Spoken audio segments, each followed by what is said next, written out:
पिछले 1.5 साल में हमारे डॉक्टर्स ने जिस तरह देशवासियों की सेवा की है वो अपने आप में एक मिसाल है।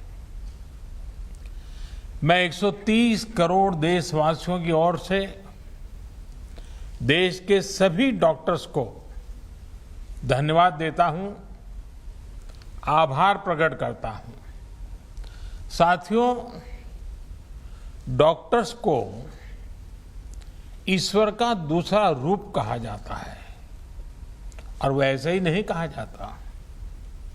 कितने ही लोग ऐसे होंगे जिनका जीवन किसी संकट में पड़ा होगा, किसी बीमारी या दुर्घटना का शिकार हुआ होगा, या फिर कई बार हमें ऐसा लगने लगता है कि क्या हम हमारे अपने को खो देंगे।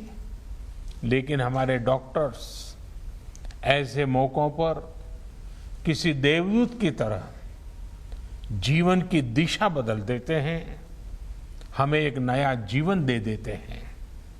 साथियों, आज जब देश कोरोना से इतनी बड़ी जंग लड़ रहा है तो डॉक्टर्स ने दिन रात मेहनत करके लाखों लोगों का जीवन बचाया है।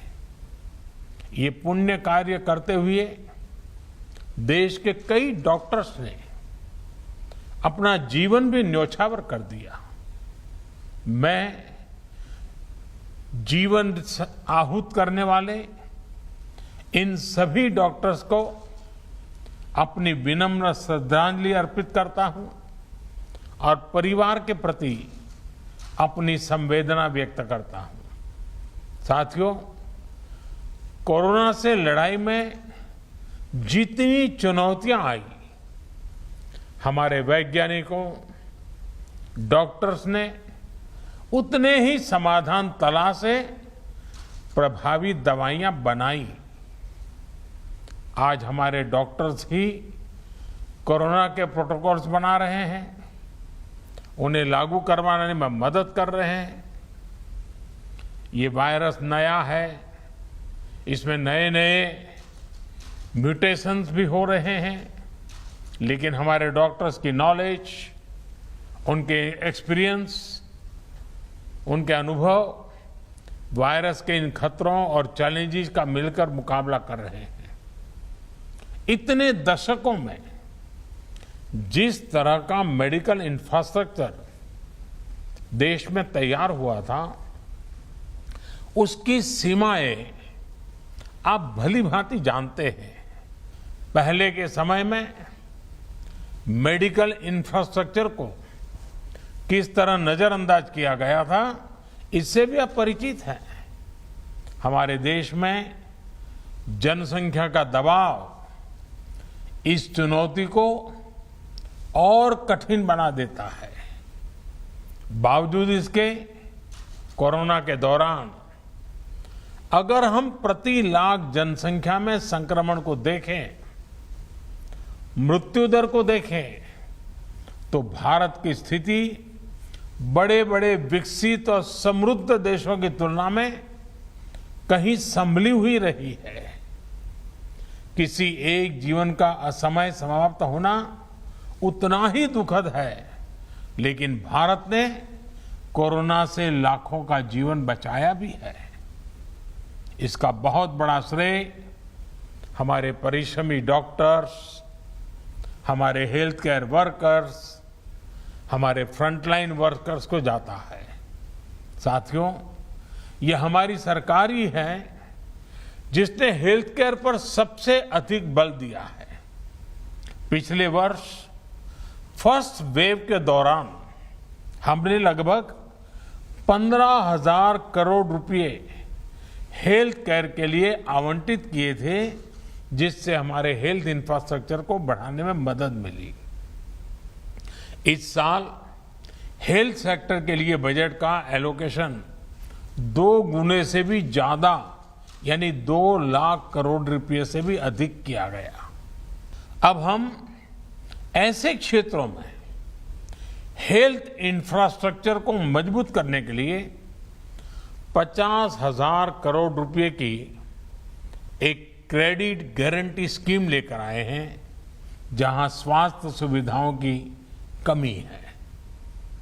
हमने बच्चों के लिए जरूरी हेल्थ इंफ्रास्ट्रक्चर को सशक्त करने के लिए भी 22,000 करोड़ रुपए से ज्यादा आवंटित किए हैं। आज देश में तेजी से नए एम्स खोले जा रहे हैं, नए मेडिकल कॉलेज बनाए जा रहे हैं, आधुनिक हेल्थ इंफ्रास्ट्रक्चर खड़ा किया जा रहा है।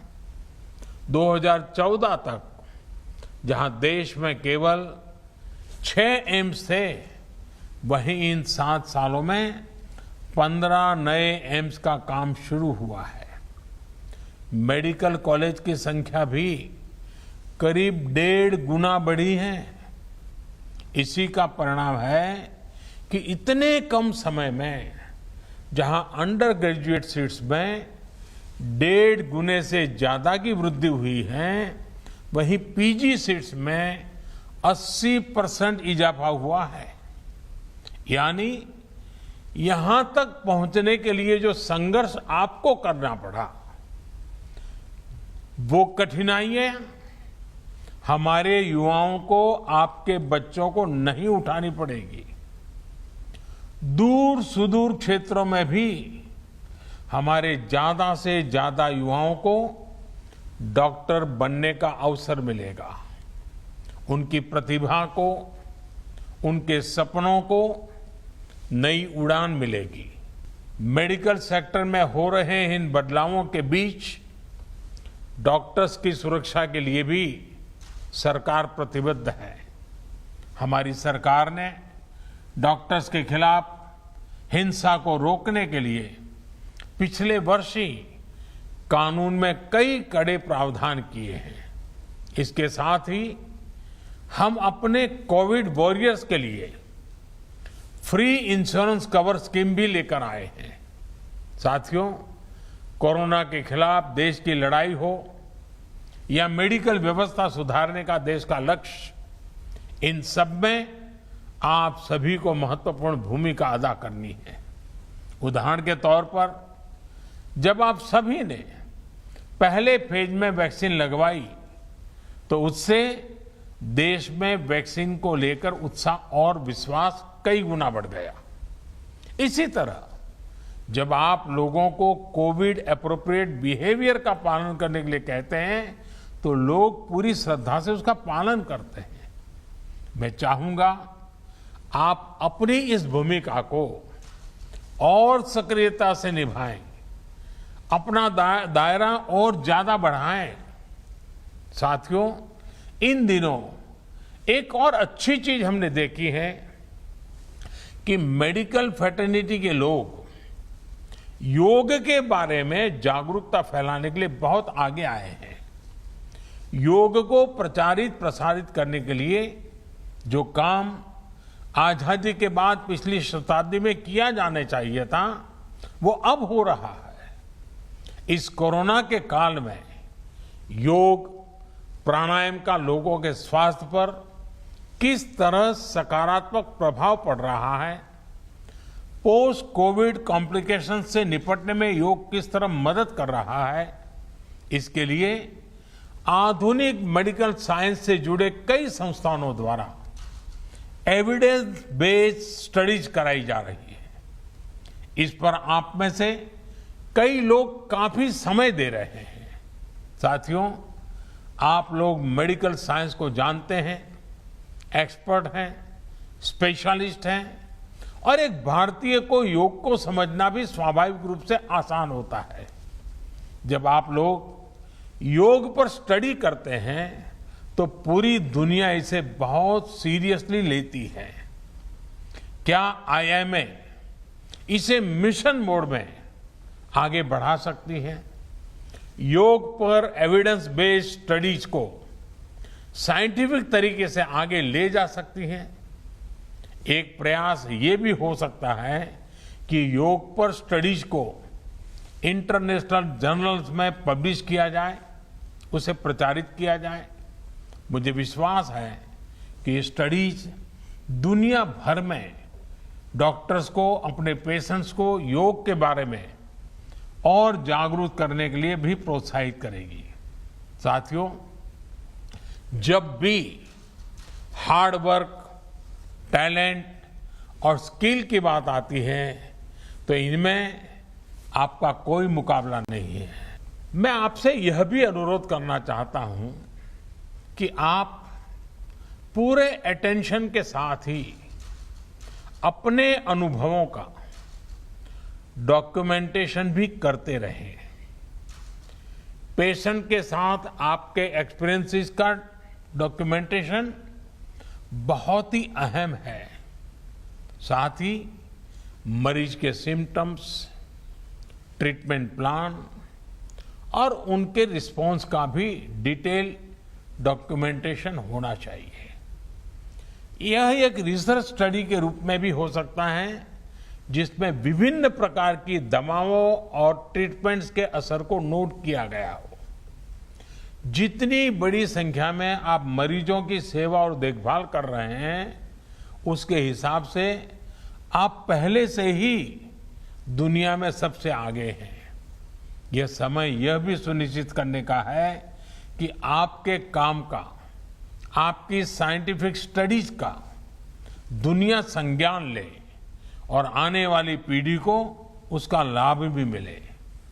इससे दुनिया को जहां मेडिकल से जुड़े कई जटिल सवालों को समझने में आसानी होगी, वहीं उसके समाधान की दिशा भी मिलेगी। कोविड की यह महामारी इसके लिए एक अच्छा स्टार्टिंग पॉइंट हो सकता है।